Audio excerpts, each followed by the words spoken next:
성부와 성자와 성령의 이름으로 아멘. 오늘은 마르코 복음 11장과 12장을 읽도록 하겠습니다. 예수님께서 드디어 예루살렘에 입성하셔서 전해주시고 가르쳐주신 여러가지 일화들입니다.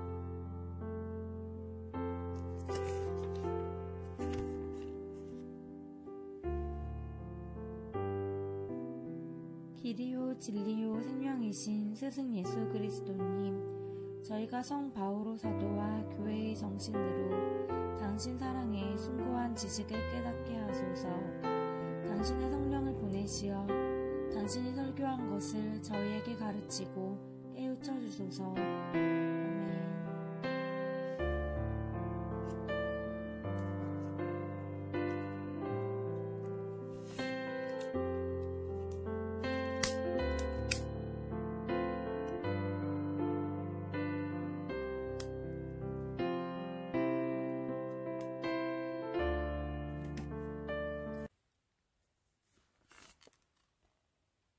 마르코 복음 11장. 예루살렘에 입성하시다. 11장 1절에서 11절. 그들이 예루살렘 곧 올리브산 근처 베파게와 베타니아에 가까이 이르렀을 때 예수님께서 제자 둘을 보내며 말씀하셨다. 너희 맞은쪽 동네로 가거라. 그곳에 들어가면 아직 아무도 탄 적이 없는 어린 나귀 한 마리가 매어 있는 것을 곧 보게 될 것이다. 그것을 풀어 끌고 오너라. 누가 너희에게 왜 그러는 거요? 하거든 주님께서 필요하셔서 그러는데 곧 이리로 돌려보내신답니다. 하고 대답하여라. 그들이 가서 보니 과연 어린 나귀 한 마리가 바깥 길 쪽으로 난 문 곁에 매어 있었다. 그래서 제자들이 그것을 푸는데 거기에 서 있던 이들 가운데 몇 사람이 왜 그 어린 나귀를 푸는 거요? 하고 물었다. 제자들이 예수님께서 일러주신 대로 말하였더니 그들이 막지 않았다. 제자들은 그 어린 나귀를 예수님께 끌고 와서 그 위에 자기들의 겉옷을 얹어 놓았다. 예수님께서 그 위에 올라앉으시자 많은 이가 자기들의 겉옷을 길에 깔았다. 또 어떤 이들은 들에서 잎이 많은 나뭇가지를 꺾어다가 깔았다. 그리고 앞서가는 이들과 뒤따라가는 이들이 외쳤다. 호산나! 주님의 이름으로 오시는 분은 복되시어라. 다가오는 우리 조상 다윗의 나라는 복되어라. 지극히 높은 곳에 호산나. 이윽고 예수님께서 예루살렘에 이르러 성전에 들어가셨다. 그리고 그곳에 모든 것을 둘러보신 다음 날이 이미 저물었으므로 12제자와 함께 베타니아로 나가셨다. 무화과 나무를 저주하시다. 11장 12절에서 14절. 이튿날 그들이 베타니아에서 나올 때에 예수님께서는 시장하셨다. 마침 잎이 무성한 무화과 나무를 멀리서 보시고 혹시 그 나무에 무엇이 달렸을까 하여 가까이 가보았지만 잎사귀 밖에는 아무것도 보이지 않았다. 무화과 철이 아니었기 때문이다. 예수님께서는 그 나무를 향하여 이르셨다. 이제부터 영원히 어느 누구에게도 너에게서 열매를 따먹는 일이 없을 것이다. 제자들도 이 말씀을 들었다. 성전을 정화하시다. 11장 15절에서 19절. 그들은 예루살렘으로 갔다. 예수님께서는 성전에 들어가시어 그곳에서 사고팔고 하는 자들을 쫓아내기 시작하셨다. 환전상들의 탁자와 비둘기 장수들의 의자도 둘러 엎으셨다. 또한 아무도 성전을 가로질러 물건을 나르지 못하게 하셨다. 그리고 그들을 가르치시며 이렇게 말씀하셨다. 나의 집은 모든 민족들을 위한 기도의 집이라 불릴 것이다. 라고 기록되어 있지 않느냐? 그런데 너희는 이곳을 강도들의 소굴로 만들어버렸다. 소석사제들과 율법학자들은 이 말씀을 듣고 그분을 없앨 방법을 찾았다.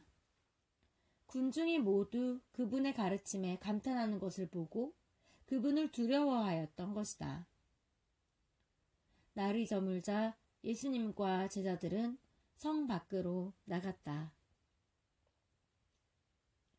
말라버린 무화과 나무의 교훈 11장 20절에서 25절.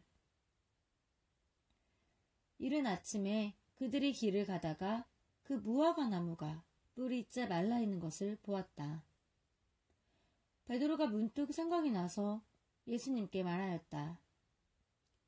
스승님, 보십시오. 스승님께서 저주하신 무화과 나무가 말라버렸습니다. 그러자 예수님께서 제자들에게 말씀하셨다. 하느님을 믿어라. 내가 진실로 너희에게 말한다. 누구든지 이 산더러 들려서서 바다에 빠져라 하면서 마음속으로 의심하지 않고 자기가 말하는 대로 이루어진다고 믿으면 그대로 될 것이다. 그러므로 내가 너희에게 말한다. 너희가 기도하며 청하는 것이 무엇이든 그것을 이미 받은 줄로 믿어라. 그러면 너희에게 그대로 이루어질 것이다. 너희가 서서 기도할 때에 누군가에게 반감을 품고 있거든 용서하여라. 그래야 하늘에 계신 너희 아버지께서도 너희의 잘못을 용서해 주신다. 예수님의 권한을 문제 삼다. 11장 27절에서 33절. 그들은 다시 예루살렘으로 갔다. 예수님께서 성전 뜰을 거닐고 계실 때 수석사제들과 율법학자들과 원로들이 와서 예수님께 말하였다. 당신은 무슨 권한으로 이런 일을 하는 것이오? 또 누가 당신에게 이런 일을 할 수 있는 권한을 주었소? 그러자 예수님께서 그들에게 이르셨다. 너희에게 한 가지 물을 터이니 대답해 보아라. 그러면 내가 무슨 권한으로 이런 일을 하는지 너희에게 말해주겠다. 요한의 세례가 하늘에서 온 것이냐 아니면 사람에게서 온 것이냐? 대답해 보아라. 그들은 저희끼리 의논하였다. 하늘에서 왔다 하면 어찌하여 그를 믿지 않았느냐 하고 말할 터이니 사람에게서 왔다 할까? 그러나 군중이 모두 요한을 참 예언자로 여기기 있었기 때문에 군중을 두려워하여 결국 예수님께 모르겠소 하고 대답하였다. 그러자 예수님께서 그들에게 이르셨다. 나도 무슨 권한으로 이런 일을 하는지 너희에게 말하지 않겠다. 마르코복음 12장. 포도밭 소작인의 비유 12장 1절에서 12절. 예수님께서 그들에게 비유를 들어 말씀하기 시작하셨다. 어떤 사람이 포도밭을 일구어 울타리를 둘러치고 포도확을 파고 탑을 세웠다. 그리고 소작인들에게 내주고 멀리 떠났다. 포도철이 되자 그는 소작인들에게 종 하나를 보내어 소작인들에게서 포도밭 소출에 얼마를 받아오라고 하였다. 그런데 소작인들은 그를 붙잡아 매질하고서는 빈손으로 돌려보냈다. 주인이 그들에게 다시 다른 종을 보냈지만 그들은 그 종에 머리를 쳐서 상처를 입히고 모욕하였다. 그리고 주인이 또 다른 종을 보냈더니 그 종을 죽여버렸다. 그 뒤에 또 많은 종을 보냈지만 덜어는 매질하고 덜어는 죽여버렸다. 이제 주인에게는 오직 하나, 사랑하는 아들만이 남았다. 그는 마지막으로 내 아들이야 존중해 주겠지 하며 그들에게 아들을 보냈다. 그러나 소작인들은 저자가 상속자다. 자, 저자를 죽여버리자. 그러면 이 상속제자니 우리 차지가 될 것이다. 하고 저희들끼리 말하면서 그를 붙잡아 죽이고는 포도밭 밖으로 던져버렸다. 그러니 포도밭 주인은 어떻게 하겠느냐. 그는 돌아와 그 소작인들을 없애버리고 포도밭을 다른 이들에게 줄 것이다. 너희는 이 성경 말씀을 읽어본 적이 없느냐? 집 짓는 이들이 내버린 돌, 그 돌이 모퉁이의 머릿돌이 되었네. 이는 주님께서 이루신 일, 우리 눈에 놀랍기만 하네. 그들은 예수님께서 자기들을 두고 이 비유를 말씀하신 것을 알아차리고 그분을 붙잡으려고 하였으나 군중이 두려워 그분을 그대로 두고 떠나갔다. 황제에게 세금을 내는 문제. 12장 13절에서 17절. 그 뒤에 그들은 예수님께 말로 올무를 씌우려고 바리사이들과 헤로데 당원 몇 사람을 보냈다. 그들이 와서 예수님께 말하였다. 스승님, 저희는 스승님께서 진실하시고 아무도 꺼리지 않으시는 분이시라는 것을 압니다. 과연 스승님은 사람을 그 신분에 따라 판단하지 않으시고 하느님의 길을 참되게 가르치십니다. 그런데 황제에게 세금을 내는 것이 합당합니까? 합당하지 않습니까? 바쳐야 합니까? 바치지 말아야 합니까? 예수님께서는 그들의 위선을 아시고 그들에게 말씀하셨다. 너희는 어찌하여 나를 시험하느냐? 데나리온 한 입을 가져다 보여다오. 그들이 그것을 가져오자 예수님께서 이 초상과 글자가 누구의 것이냐? 하고 물으셨다. 그들이 황제의 것입니다. 하고 대답하였다. 이에 예수님께서 그들에게 이르셨다. 황제의 것은 황제에게 돌려주고 하느님의 것은 하느님께 돌려드려라. 그들은 예수님께 매우 감탄하였다. 부활 논쟁 12장 18절에서 27절. 부활이 없다고 주장하는 사두가이들이 예수님께 와서 물었다. 스승님, 모세는 어떤 사람의 형제가 자식 없이 아내만 두고 죽으면 그 사람이 죽은 이의 아내를 맞아들여 형제의 후사를 일으켜 주어야 한다고 저희를 위하여 기록해 놓았습니다. 그런데 7형제가 있었습니다. 마지가 아내를 맞아들였는데 후사를 남기지 못하고 죽었습니다. 그래서 둘째가 그 여자를 맞아들였지만 후사를 두지 못한 채 죽었고 셋째도 그러하였습니다. 이렇게 7이 모두 후사를 남기지 못하였습니다. 맨 마지막으로 그 부인도 죽었습니다. 그러면 그들이 다시 살아나는 부활 때에 그 여자는 그들 가운데 누구의 아내가 되겠습니까? 7이 다 그 여자를 아내로 맞아들였으니 말입니다. 예수님께서 그들에게 이르셨다. 너희가 성경도 모르고 하느님의 능력도 모르니까 그렇게 잘못 생각하는 것이 아니냐. 사람들이 죽은 이들 가운데에서 다시 살아날 때에는 장가드는 일도 시집드는 일도 없이 하늘에 있는 천사들과 같아진다. 그리고 죽은 이들이 되살아난다는 사실에 관해서는 모세의 책에 있는 떨기나무 대목에서 하느님께서 모세에게 어떻게 말씀하셨는지 읽어보지 않았느냐?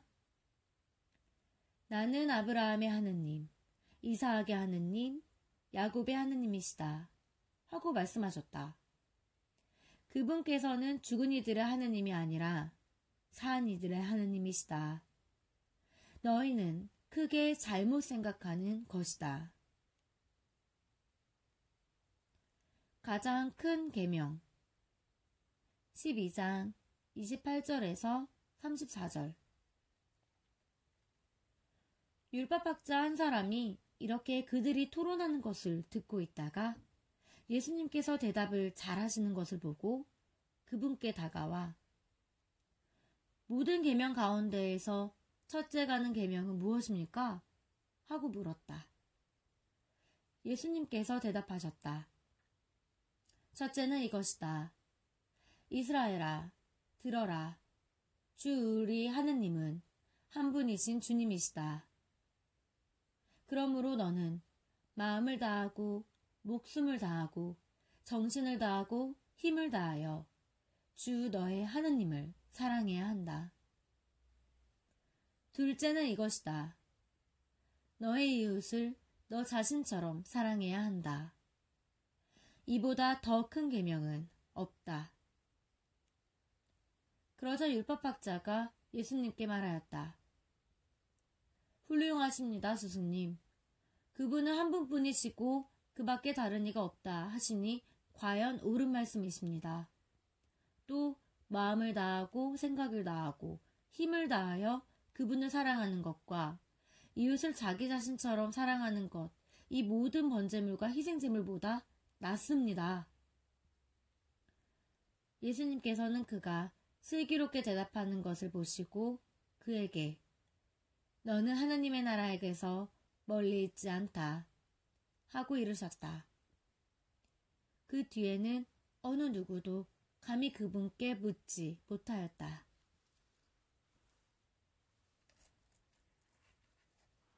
다윗의 자손이시며 주님이신 예수 그리스도 12장 35절에서 37절. 예수님께서는 성전에서 가르치시며 말씀하셨다. 어찌하여 율법학자들은 메시아가 다윗의 자손이라고 말하느냐? 다윗 자신이 성령의 도움으로 말하였다. 주님께서 내 주님께 말씀하셨다. 내 오른쪽에 앉아라. 내가 너의 원수들을 너의 발 아래 잡아놓을 때까지. 이렇듯 다윗 스스로 메시아를 주님이라고 말하는데 어떻게 메시아가 다윗의 자손이 되느냐? 많은 군중이 예수님의 말씀을 기쁘게 들었다. 율법학자들을 조심하여라. 12장 38절에서 40절. 예수님께서는 가르치시면서 이렇게 이르셨다. 율법학자들을 조심하여라. 그들은 긴 겉옷을 입고 다니면서 장터에서 인사받기를 즐기고 회당에서는 높은 자리를, 잔치 때에는 윗자리를 즐긴다. 그들은 과부들의 가산을 등쳐먹으면서 남에게 보이려고 기도는 길게 한다. 이러한 자들은 더 엄중히 단죄를 받을 것이다. 가난한 과부의 현금 12장 41절에서 44절. 예수님께서 헌금함 맞은쪽에 앉으시어 사람들이 헌금함에 돈을 넣는 모습을 보고 계셨다. 많은 부자들이 큰 돈을 넣었다. 그런데 가난한 과부 한 사람이 와서 랩돈 2입을 넣었다. 그것은 쿼드란스 한 잎인 셈이다. 예수님께서 제자들을 가까이 불러 이르셨다. 내가 진실로 너희에게 말한다. 저 가난한 과부가 헌금함에 돈을 넣은 다른 모든 사람들보다 더 많이 넣었다. 저들은 모두 풍족한 데에서 얼마씩 넣었지만 저 과부는 궁핍한 가운데에서 가진 것을 곧 생활비를 모두 다 넣었기 때문이다.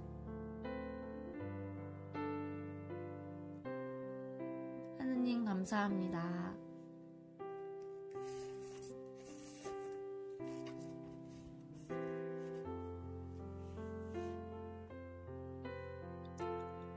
주님, 제가 읽은 생명의 말씀대로 살고 전할 수 있도록 이끌어 주시고 언제나 모든 이들과 주님 안에서 평화의 기쁨을 누리게 하소서. 우리 주 그리스도를 통하여 비나이다. 아멘. 성부와 성자와 성령의 이름으로